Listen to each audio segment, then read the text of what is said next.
With you, I'd rather talk about the value that we see in Bitcoin. Is there a theory to it which can allow Allianz to consider Bitcoin?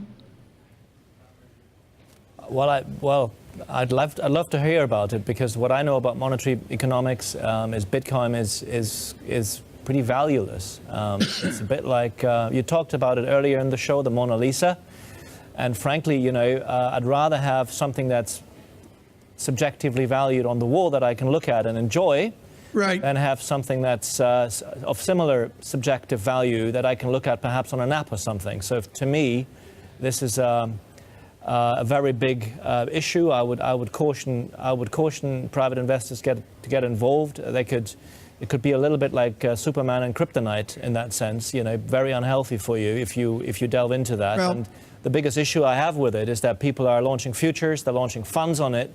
The price is going up.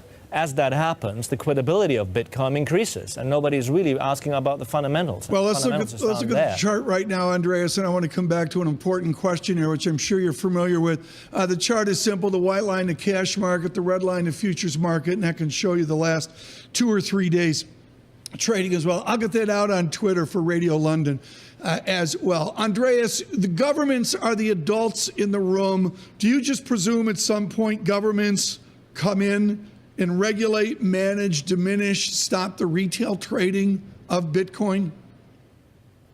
That's my assumption. I think, you know, for a currency to work, it needs to be backed by the ability to tax.